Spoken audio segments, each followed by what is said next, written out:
పసిడి ఇప్పుడు తెగ మిడిసిపడుతోంది. తగ్గేదేలే అంటూ చెలరేగుతోంది. ఆకాశమే హద్దుగా తులం బంగారం రోజుకో ఆల్ టైమ్ హై టచ్ చేస్తోంది. అసలు పసిడి పరుగు ఎక్కడ ఆగుతుంది? తులంన్నర టచ్ చేస్తుందా? మళ్ళీ వెనక్కి వస్తుందా? సామాన్యుడికి దూరమైన స్వర్ణం మళ్ళీ దిగి వస్తుందా?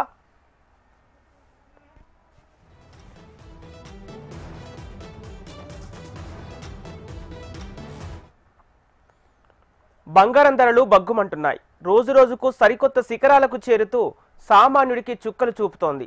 పెళ్లిళ్లు శుభకార్యాలకు బంగారం కొనాలన్నా సగటు వినియోగదారుని ఊరిస్తూ ఆపై ఉసురుమనిపిస్తోంది. ₹1,00,000 దాటినా గోల్డ్ రేస్కు బ్రేక్ పడటం లేదు. లక్షంగా ముందుకు వెళ్తున్న బంగారం ఎక్కడ ఆగుతుందనేది అంతు పట్టడం లేదు. ఇవాళ కూడా బంగారం ధరలు మళ్లీ బగ్గుమన్నాయి. మరోవైపు వెండి ధరలు కూడా బంగారానికి తగ్గకుండా తన ప్రతాపాన్ని చూపిస్తున్నాయి. అయితే అంతర్జాతీయ నిపుణులు మాత్రం బంగారం తగ్గేదేలే ఛాన్సే ఉంటున్నారు. కానీ సామాన్యుడు మాత్రం బంగారం తగ్గుతుందనే ఆశతో ఎదురు చూస్తున్నారు.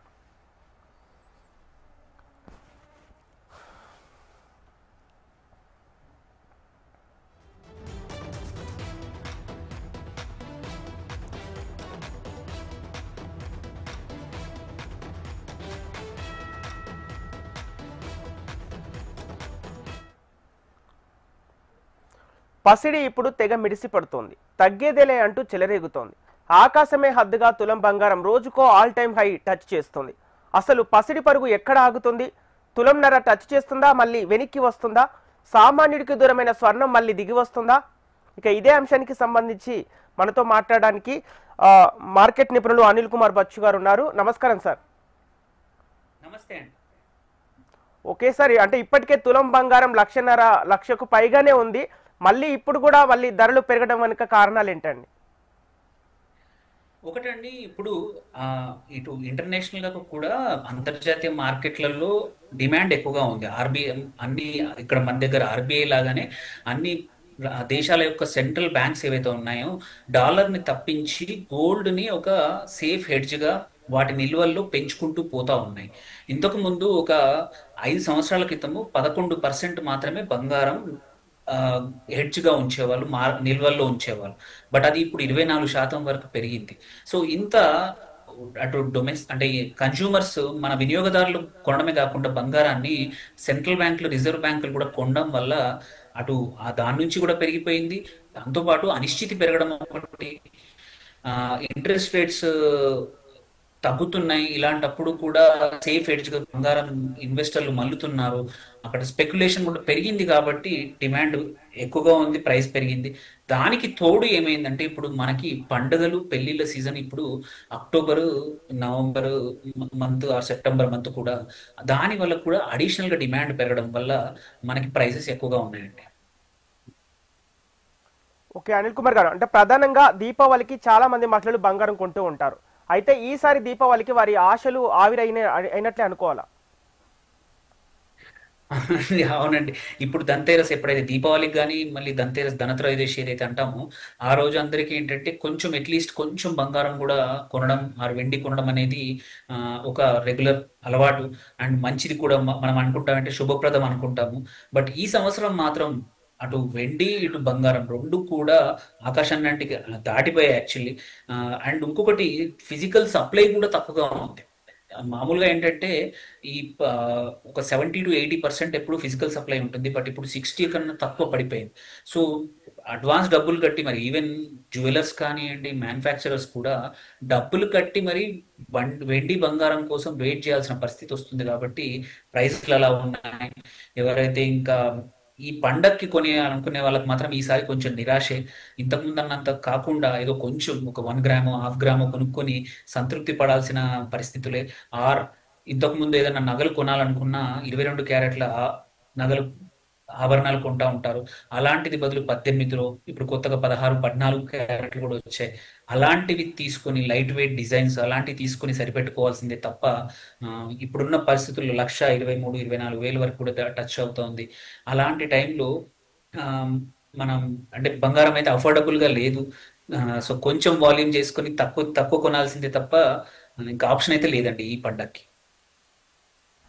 ఓకే సార్ అనిల్ కుమార్ గారు, ఇప్పుడు బంగారంతో పాటుగా వెండి ధరలు కూడా బంగారానికి తగ్గకుండా అంటే వాటి ధరలు కూడా అమాంతం పెరుగుతున్నాయి. దీన్ని ఎలా చూడొచ్చు అండి?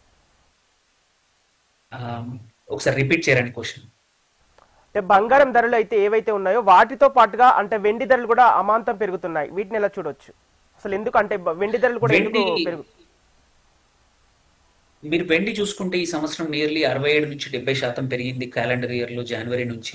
బంగారం కన్నా కూడా ఎక్కువగా ఫాస్ట్ గా పెరుగుతూ ఉంది.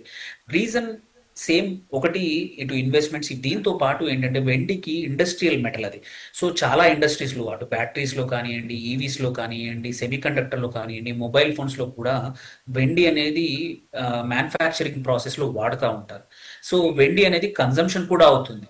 ఆ, బంగారం ఎక్కువగా అటు ఇన్వెస్ట్మెంట్లకు కానీ ఆభరణాలకే వాడతారు, బట్ వెండి ఆభరణాలు ఆల్సో ఇట్లా ఇండస్ట్రియల్ వాడడం.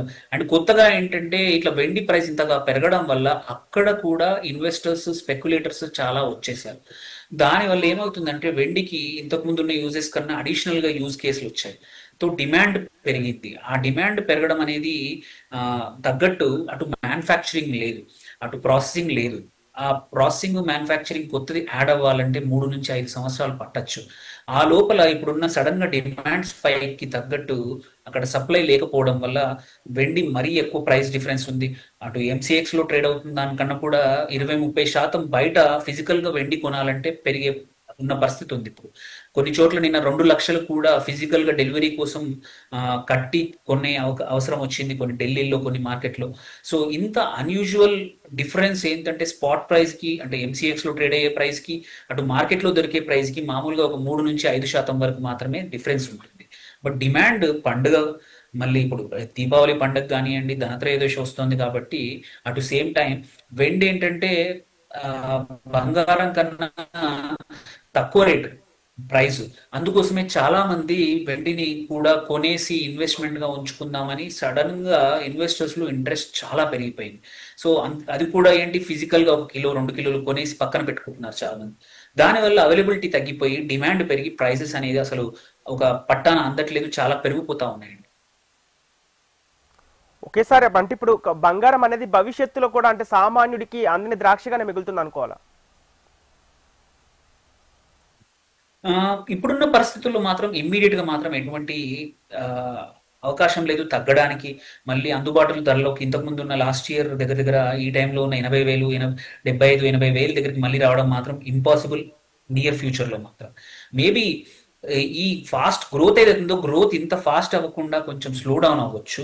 ఇది ఈక్విటీ మార్కెట్స్ కానీ ఆల్టర్నేట్ మార్కెట్స్, అంటే బంగారానికి ఆల్టర్నేట్ గా ఏవైతే ఇన్వెస్ట్మెంట్ అవెన్యూస్ ఉన్నాయో అక్కడ మంచి పర్ఫార్మెన్స్ వస్తే స్పెక్యులేటర్స్ ఇక్కడ నుంచి అటువైపు మూవ్ చేసే అవకాశం ఉంది. స్పెక్యులేటర్స్ తగ్గితే ఏంటంటే యాక్చువల్ ప్రైస్ కి దగ్గరలో బంగారం ట్రేడ్ అవుతుంది. అట్లాంటి పరిస్థితులు వచ్చేంత వరకు మాత్రం మనకి ఈ బంగారం మళ్ళీ ఇంతకు ముందు లాగా తక్కువ రేటుకు దొరికే అవకాశం అయితే, పడిపోయే ప్రైస్ అయితే అవకాశం లేనే లేదండి. ఓకే అనిల్ కుమార్ గారు, ఇప్పుడు అంటే అంటే ఆర్థికంగా బాగున్నవారు అంటే ఇప్పుడు బంగారం కొనిపెట్టుకోవడం వల్ల భవిష్యత్తులో ఎలాంటి పరిణామాలు చోటు చేసుకోబోతున్నాయి? సో ఒకటేంటంటే చాలా మంది ఎవరైతే కొంటున్నారో వాళ్ళు ఇన్వెస్ట్మెంట్స్ కోసం కొంటున్నారు, ఆర్ స్పెక్యులేషన్ తో కొంటున్నారు. ఆ, తప్ప కన్సంప్షన్ కోసం కొనే వాళ్ళు కొద్ది మంది ఇప్పుడున్న మార్కెట్ లో.